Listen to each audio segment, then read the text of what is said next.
Halo kawan-kawan, jumpa kembali di channel vlog Bang Gulu ya. Wow, channel yang membahas segala sesuatu tentang budidaya ikan nila.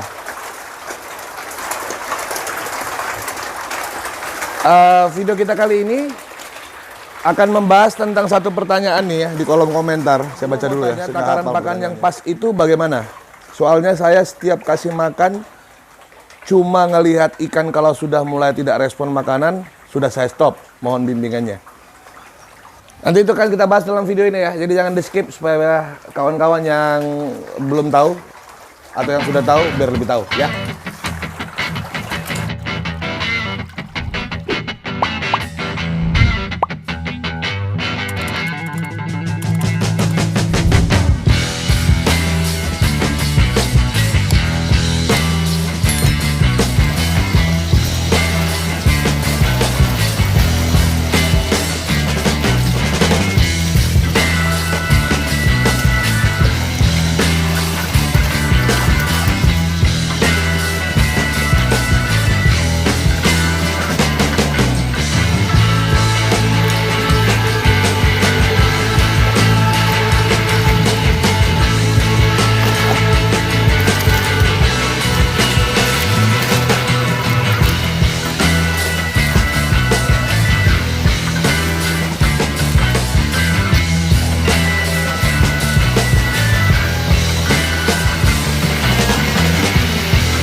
Nah kawan-kawan, pertanyaan tentang bagaimana cara memberikan makan ikan ya.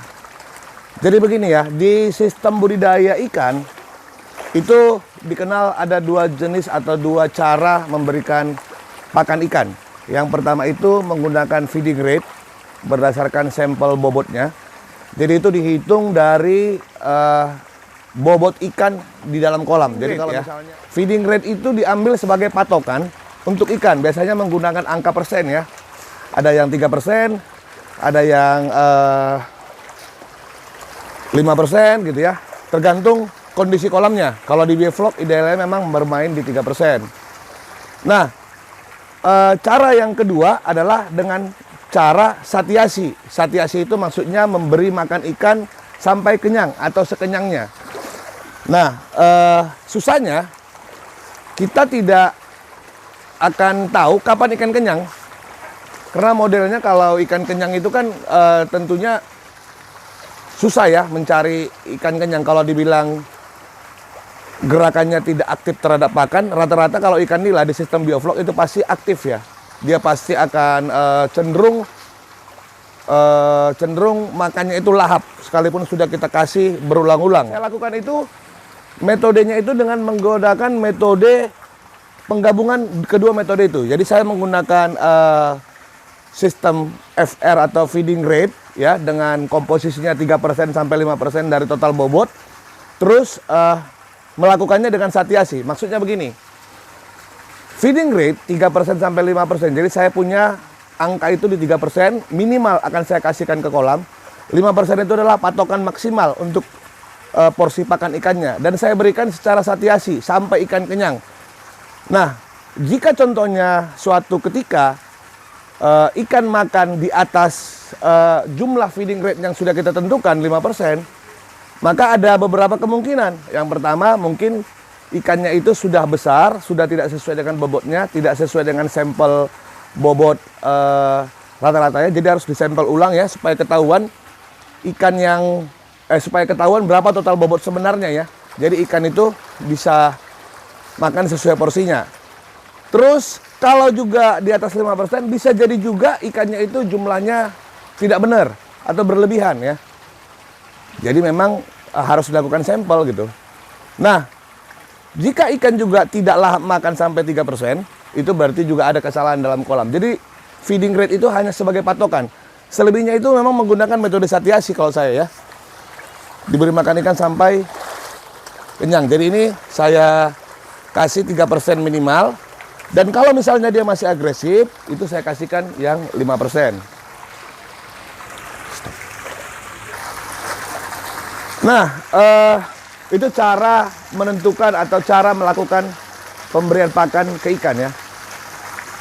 Ini kolam-kolam saya, kolam-kolam karantina ya. Ini ikan baru kita panen nih kemarin. Ini ikan besar ya. Baru kita panen. Ini kita berikan makan. Saya menggunakan pakannya itu pakan kecil, lihat ya. Sekalipun ikannya besar, saya kasih pakan kecil. Tapi pakan kecil ini sudah dibibis menggunakan obat karantina ya. Jadi dia memang kita harus memastikan kondisi ikan ini sehat. Ya, luka-luka akibat sortir atau panen parsial yang baru kita lakukan itu tidak meradang dan tidak terinfeksi ya, gitu ya. Nah, kembali ke topik bahasan pakan.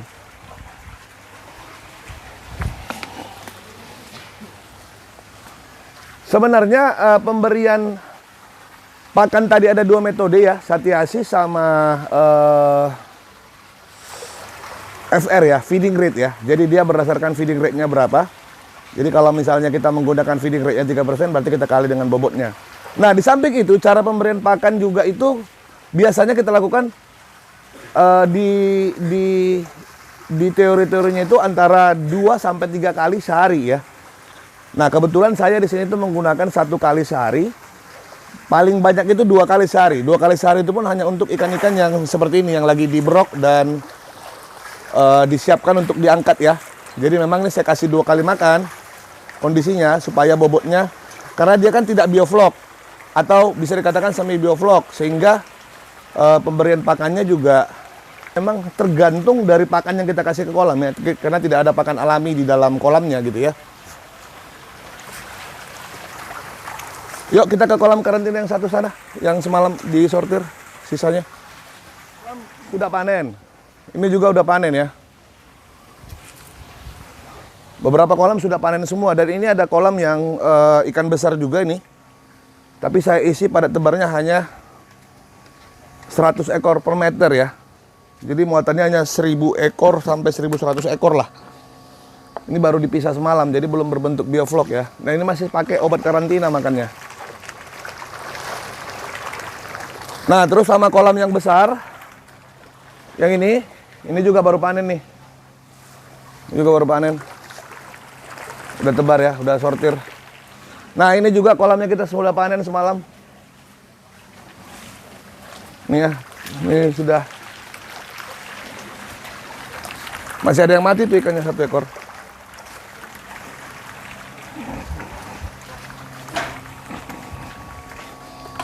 Sekalian kita kasih makan ikan, kita bahas ya tentang pakan tadi ya. Nah, pemberian pakan ini juga teman-teman, ukuran pakan itu juga berpengaruh ya. Jadi kalau misalnya kalian itu memiliki ikannya yang sudah besar, sesuaikan ya dengan bukaan mulutnya ukuran pakannya. Semakin besar ikannya, tentunya pakan yang digunakan juga akan semakin besar. Itu juga berpengaruh terhadap cost ya. Karena kan semakin besar ikannya, jumlah total pakan yang masuk ke kolam juga semakin banyak ya. Dan biasanya ukuran pakan besar itu pasti lebih murah dibandingkan ukuran pakan kecil. Buku cara goblok sukses bioflok ini sudah saya buat di halaman, bagi yang sudah punya bukunya bisa dicek di halaman 142 ya. Di halaman 142 itu ada tabel. Dia itu sudah saya sampaikan benih ukuran panjang badan 2-3 inci, bobotnya di bawah 15 gram, itu kita berikan pakan protein 32% sampai 36%. Ukuran pakannya itu sekitar 0,8 mm. Terus ada benih ukuran panjang sampai 5 inci, bobotnya 15 sampai dengan 35 gram, itu pakannya 30 sampai 32% dengan ukuran pakan -1. Ikan remaja rata-rata bobot 50 sampai 120 gram, turun pakannya ya, 28% sampai 30%, ukurannya semakin naik 2 mm. Ikan dewasa rata-rata bobot 120 gram sampai 200 gram, 25% cuman pakannya sampai 28%, dengan ukuran pakannya itu 3 mm. Ikan dewasa rata-rata bobot dari 200 gram, itu cuma pakai pakan 25%, 4 mm. Jadi secara logika, semakin kecil ikannya, proteinnya akan semakin tinggi, ukuran pakannya semakin kecil. Nah, semakin besar ikannya, ukuran pakannya semakin proteinnya besar. Itu ada di halaman 142 ya. Buku kita ini halaman 142. Ini bukunya.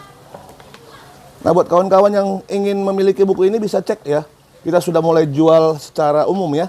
Kemarin kita sudah buka pre-order dan sudah habis terjual yang pre-ordernya ya. Dan ini sekarang kita jual yang umum, untuk umum ya. Semua ada di sini. Cara makan yang bagus, pemenawaran. Intinya ini lengkap lah, detail ya. Detail dan tampilannya itu nggak seperti biasanya. Ada analisa lagi, contoh simulasi bisnis, analisa bisnis, usaha budaya ikan nila, seperti apa. Jadi ada simulasinya, ya berbeda ya. Kebetulan saya kan mantan orang bank ya. Nah, jadi... Nah, terkait pakan, di halaman 194 juga itu ada dijelasin.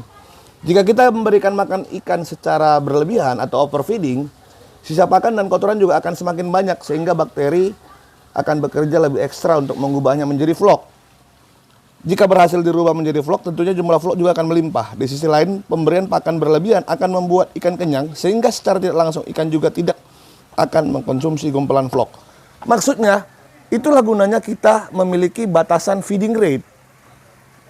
Ada batasan berapa total pakan yang kita masukkan ke kolam.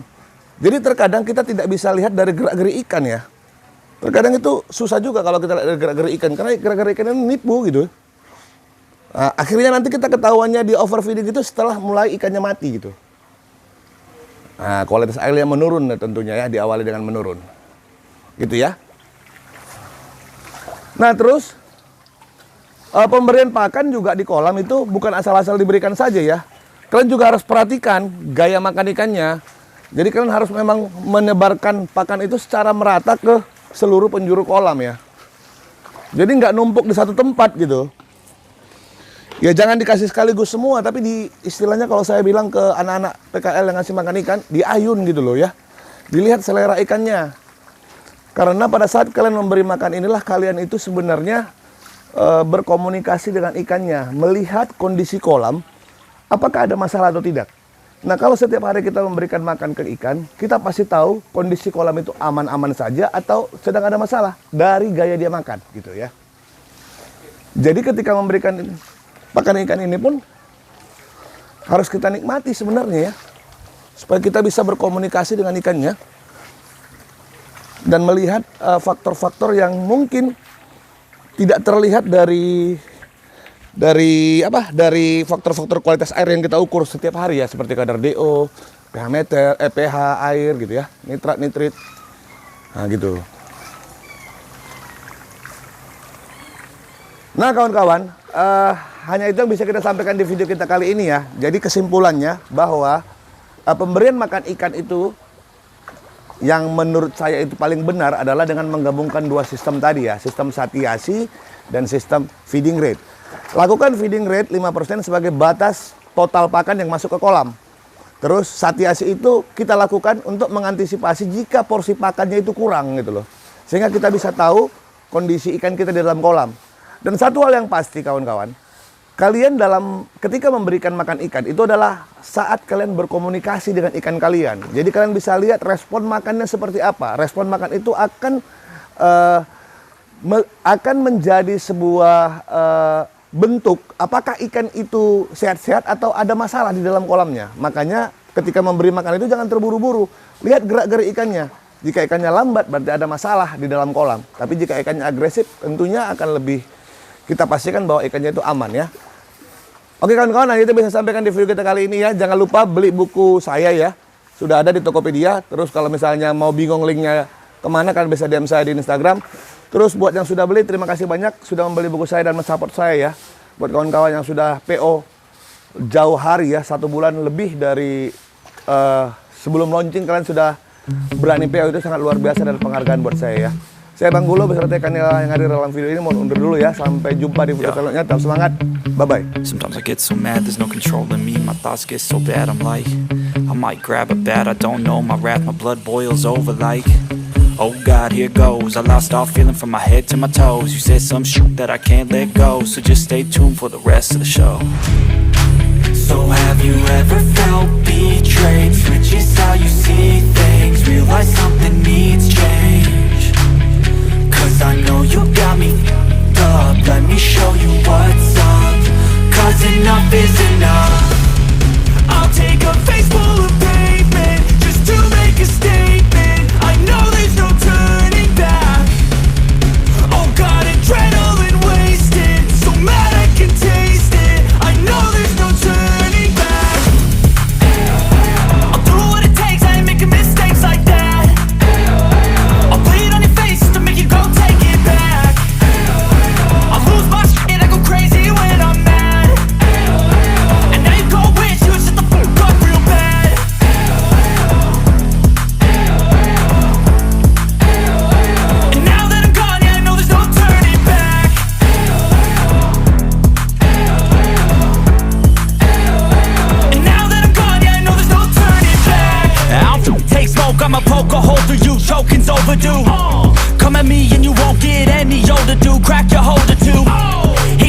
inside of me, blood so violently, thanks for trying me.